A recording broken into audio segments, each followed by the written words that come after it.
এই চাল কুমড়ো এখানে সরু সরু এরকমভাবে কেটে পুর বানাচ্ছি। দেখো বন্ধুরা, চাল কুমড়ো পুর বানাচ্ছি এরকম করে কেটে কেটে। এই কাঁচা চাল কুমড়োটাকে একটু ভাপিয়ে নিয়েছি। এবার পুর বানাবো। পুর বানিয়েছি, দেখো বন্ধুরা, পুর বানিয়েছি। এই যে পুর বানিয়েছি। আবার পটল চিংড়িও করছি।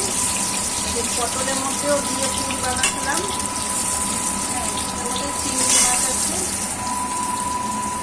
দেখো এর মধ্যে চিংড়ি মাছ আছে। এই যে চিংড়ি মাছ দিয়ে পুর বানিয়েছি, তোমাদের দেখাতে পারলাম না আগে। এরকম করে ঢোকাতে হয়, এরকম করে নিয়ে এরকম করে ঢোকাতে হবে।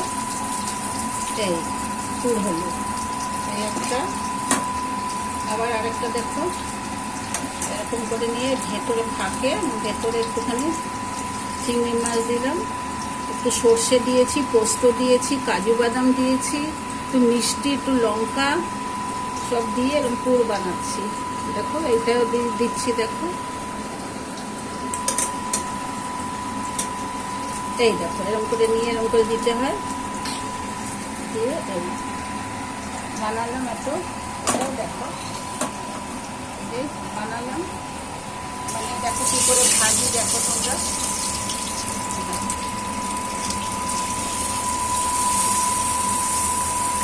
এটার মধ্যে পটলের মধ্যেও ঢুকিয়ে করলাম।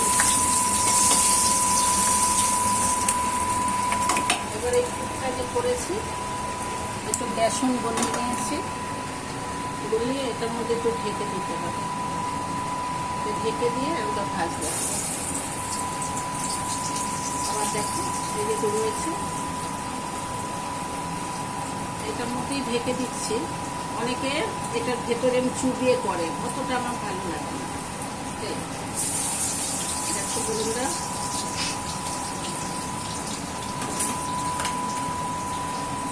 এবার ঢেলে দিচ্ছি। দেখো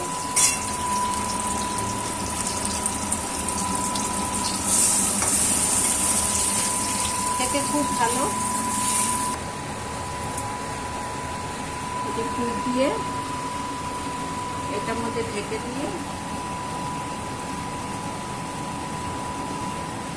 না বেরিয়ে যায়, এটা দিয়ে দিলাম।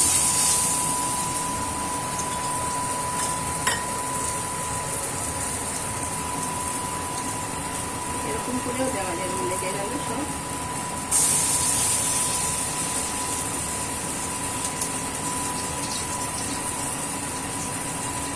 খুব ঘন করে মাখাতে হবে এটা।